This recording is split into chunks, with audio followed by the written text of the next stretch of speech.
want you to listen to me and give me your undivided attention, because it's important you understand this. You make yourself when you are young. And that's why any of you in this room that is within the age bracket of 15, 18 to 28, maximum 30, you are very important for this moment. Unfortunately, if you are 35, 40, you got to begin to find out that, some of the things that you think were important are not that important, and you need to buckle up because time is running out on you. And why did I say that? You can go and check. Statistics prove it. Google it. 86% of most successful people all became between this age limit I mentioned. Between the age of 12, 15 to 28. Do they make it at 40? Do they make it at 50? Do they make it at 60? Do they make it at 70? Even 80? The answer is yes. But as time goes on, the chances are trimming down. So if 86% made it before 30, the rest of you who are from 35 up are taking a chance on the 14% that is left. So maybe those that are 30 to 40, another 5% of them will make it. 5% of it is taken by them. Then those that are 40 to 50 will take another 10% of what is left. So then it's left with only 4%. The 4% is what those that are 60 to 80 will struggle with. And that's why the founder of Kentucky Fried Chicken, at the age of 60-something, he had already written his suicide mission under a tree, because everything he had tried in life failed, and he was about to commit suicide. But he had self-conversation. And that's one of the things I wanted to measure in my talking to you today, that you need to have self-conversation. Because life is not about what happened to you, but what happens in you. The way you process information is not about, what was going wrong in your life.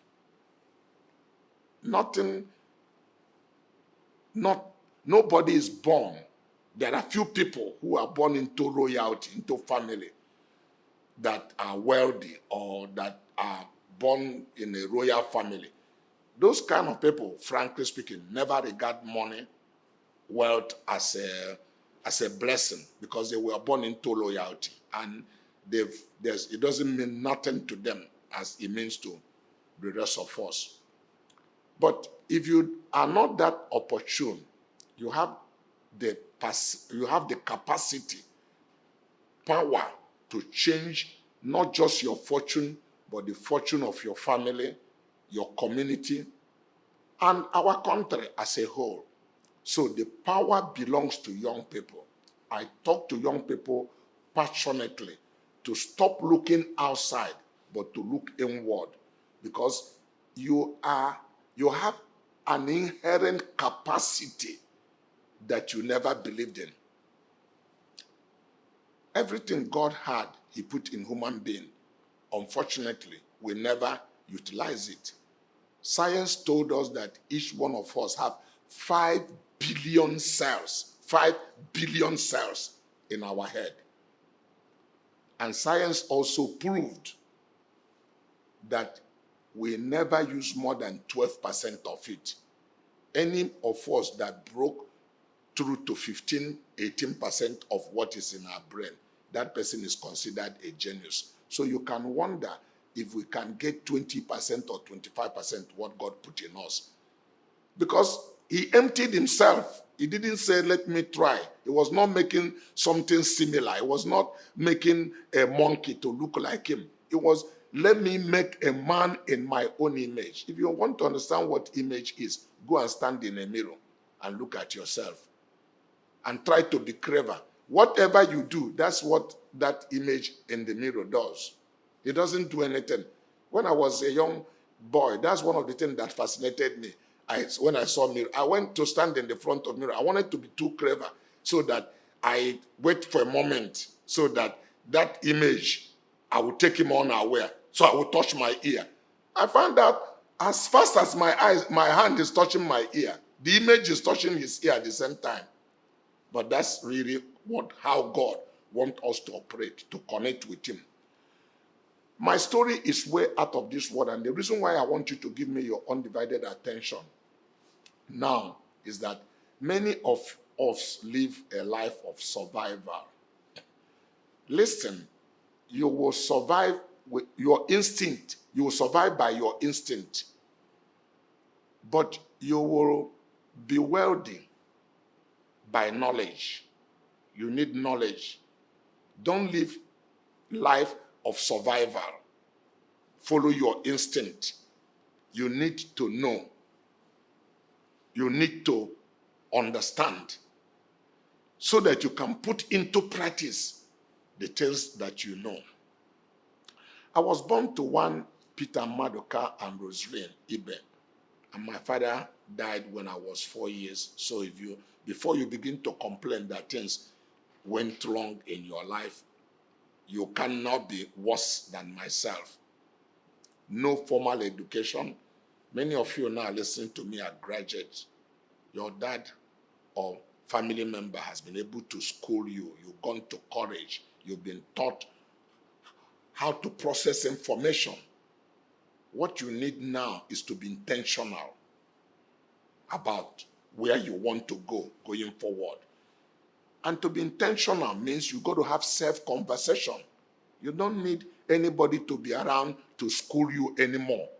This is something you sit down and say, where do I want to be in the next 5 years of my life? Where do I want to be in the next 10 years of my life? Please think through it. Have clarity over it. And don't just say, okay, I know, and have it in your head. Because Colin Powell, the 42nd Secretary of State of the United States of America, said that a dream without a plan is a wish. Another was write it down. Habakkuk 2:20 said, if you have a vision, write it down. It doesn't matter how long it takes, but it will speak. It may tarry, but it will come to pass. And that's exactly what happened to me. I worked for my uncle when I was 15 years in 1976. My uncle counted 200 naira and gave me. I went with my senior brother. My senior brother was of opinion, what is this? Please, let us go. For him, it was a shattered fate. But I think a little different because I became a Christian also when I was 15. I've been schooled in the Word of God. And part of the principle I've been taught is do not neglect the beginning of a small thing. So I asked my brother, did you have anyone to give me when we get home? He says no. So I said, why are you asking me to leave this?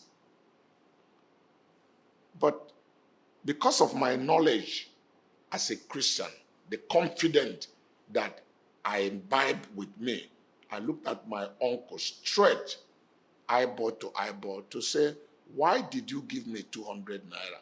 What do you want me to do with it? He said, whatever you like to do, do, because you become a religious fanatic. Lock in my shop on Monday to go and fast and pray.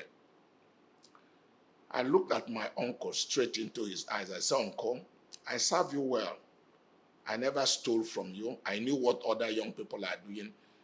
The lesson I want you to learn from this is that I ask young people to live right so that they don't have tragic memory. If you live right, because you require confidence to succeed in life. And as a matter of fact, if you want to know, confidence is everything. Confidence does not mean there will not be a situation that will frighten you. But fear is necessary for courage to exist, because you never know how much courage you have until something gets you scared. but you confront that thing head on. That's how you become strong. So there can never be confidence where there is no fear. So if you are born and everything works for you, nothing had frightened you, you will always stay in the borderline. That is the truth. Because you need fear to develop confidence. So I have things that frighten me. But I confronted them.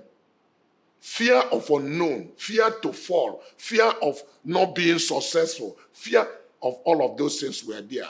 So when I spoke to my uncle the way I did, where my confidence comes from is that I didn't do anything illegal. I didn't do anything unethical while working for him. I worked for him pro bono 5 years with no salary. He clothed me and fed me. So I had confidence to ask him, why do you think 200 naira is what I deserve for these years of apprenticeship? But by the way, for those of you listening to me, it's important you know that Robert Kiyosaki said you should not work for money, but you should work to learn. Many of us don't understand what it requires and what it takes. Many of us do not believe that knowledge is important. And that's why I tell you that you survive by instinct, but knowledge is what can help you create wealth. The scripture clearly says, my people perish because they lack the truth. So I took the 200 naira from my uncle, teamed up with my senior brother. We formed a company called Maduka Brothers. It wasn't long. Within 6 months, we started differing in ideology. That is why it's important that people must understand that what really makes you is not the amount of money you have or anybody gave you.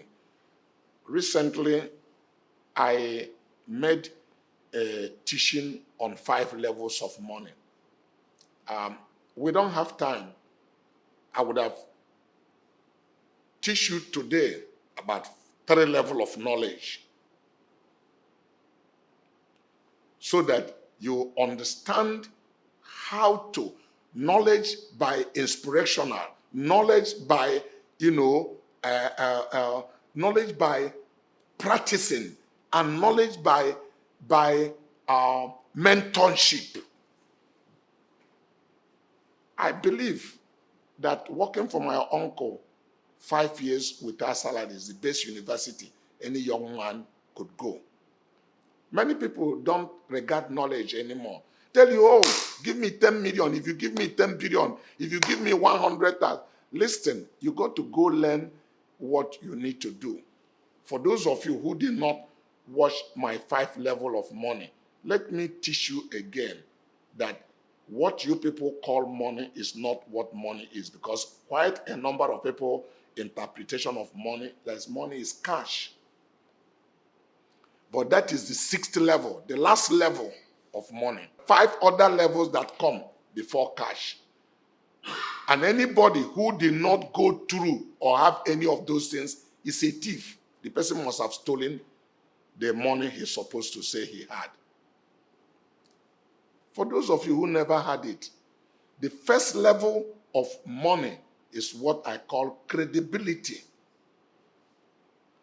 Credibility is things you do in a consistent level over a period of time that is recorded and is verifiable. People can trace the record of it.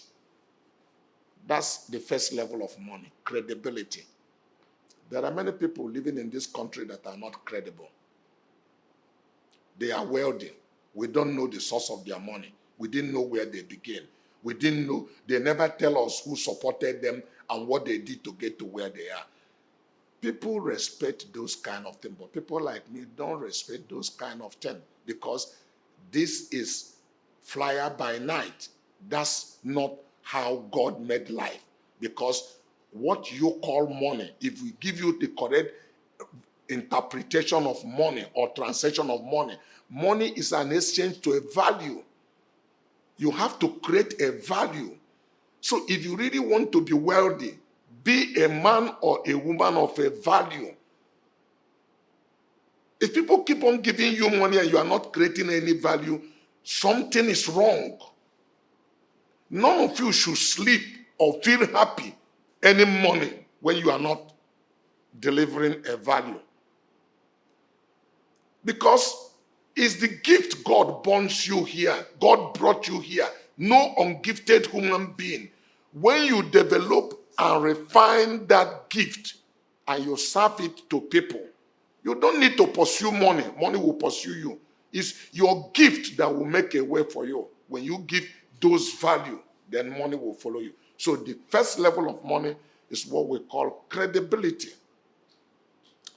The second level of money, for those of you who never listened to me before or saw my clip, is access. And what do I mean by access? Credible relationship. When a credible person could give you access, when a credible person could avail his credibility to you, a lot of us abuse it. A lot of us don't value it. He said, he just come here to just talk. We thought if he come here, he's going to give us 10 billion, give us 10 million. He only talk. This is my uncle. Only just visit him. He doesn't give me cash. If that your uncle is wealthy and give you access, you could call him on the phone and he will pick your call. Please appreciate your uncle. Because you don't know who is going to meet you in your uncle's place. Your life change when you are determined to succeed in life, and not only when you are determined to succeed in life, but when you take action on your beliefs over life. That's where your destiny helper will meet you at that point. So, let me run through it so I can quickly finish. So, what do I mean again by credible relationship? When the person could stand for you. I tried to explain it. If you come to our place to buy a car that is 2-3 million, that is 30 million, we will not give it to you because we don't know who you are. But if any wealthy Nigeria that you know that has credibility, call us. In my last video, I used Aliko Dangote as an example. If you call me and said, don't just forget the 30 million car, Chinese car is looking for. Let him go and drive there with a Range Rover that is 450 million. We'll let you go with the car. And why do we do that? We do that simply because we trust if you do not pay, he will pay. The third level of money is integrity. Integrity is the most scarce commodity in Nigeria. Very scarce. Not in Nigeria, in fact, in the entire Africa. It's a sickness that does not exist. Anybody who can find it will become wealthy if you manage it. What is integrity? Things you will do. That's my definition. Where you know nobody will ever find it out. And you still decide, I'm going to do what is appropriate. I'm not going to violate principle. Even though nobody will know that I do this. I lock up my room. I am in it's a secret place. Nobody will ever know that this happened. I am here alone, but I will still not do what is wrong. That's what I call integrity. Not what you do under Kemala. The fourth level of money that is important is what we call character, because that is the foundation of your life and foundation of leadership. A man or a woman without character cannot lead, cannot provide example. What is character? Character is like alphabet. Character is a statue. Character is the foundation. You don't see this foundation of this building is buried. But if the foundation of this building crack, you bring the entire building down. If the character of your life crack, your life is down. You need to go and repair it. Unfortunately, there's no gift of God of character. Nobody gift of character is a victory. It's something you walk through to be able to succeed and break. And that is to say, you are consistent at every level, in the afternoon, in the night, under heat, under sun, under any weather, nothing shakes you. People will come back and find you that you are in the same post. You are predictable. Now, the fifth level of money is what I started with. Knowledge. You need to be mentored. You need to be taught. You need to know what you are doing. You need to, get information and learn under somebody. You need to be tutored.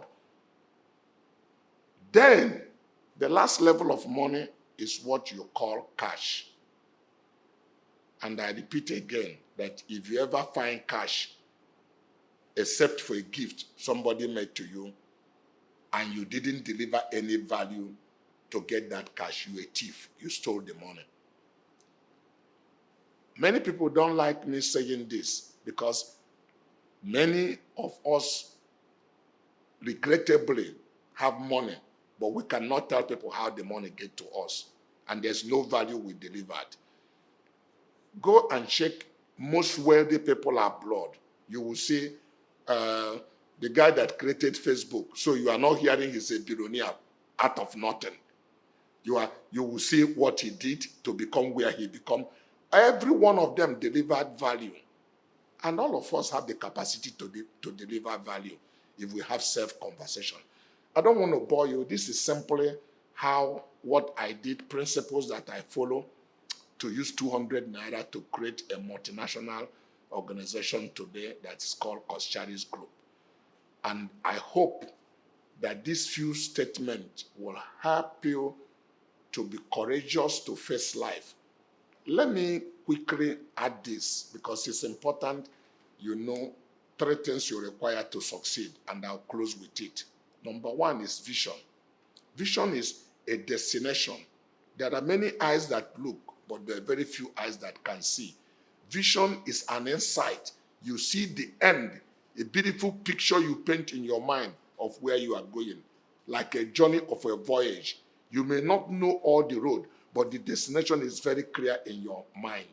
These are things that wakes you up every morning because you want to get there.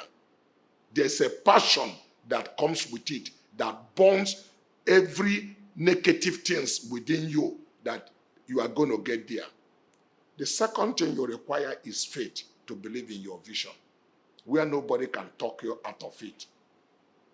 You are so determined, so passionate about it.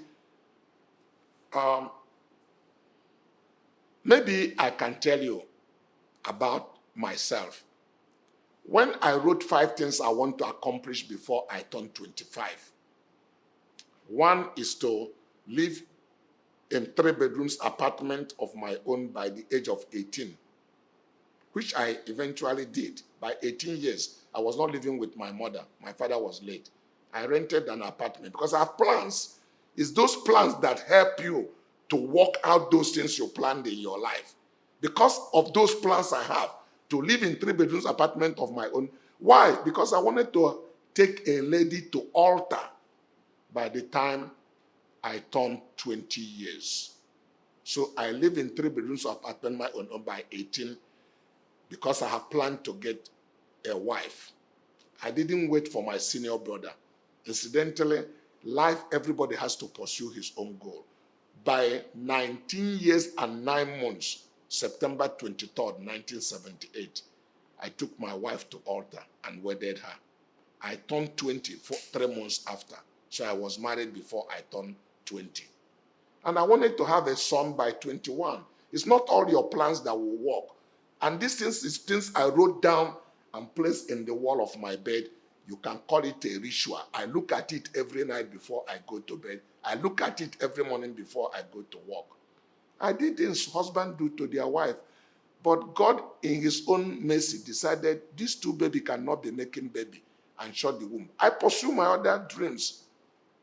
The 3rd thing I wrote in that place, or the 4th thing I wrote, was to have a car at 22. By 23 is what I wrote, but I broke it by 1 year. By 22 years, I bought my first car, Volkswagen Passat, blue color, wagon, with 3,000 kilometers. It wasn't a brand new. I bought it from Mandela's, who used to represent Volkswagen in Nigeria. And I wanted to be a millionaire by 25. I wrote it down. I broke it by 1 year. At the age of 24, I made my first 2 million United States dollar. Where I live today, in my village, was a house I built, finished before 25. I'm still living in the same house. It's an ultra model. So these are not far-fetched story. No dream in life that is too extreme. No vision that is too unattainable. Faith to believe in your vision. At 20, when I was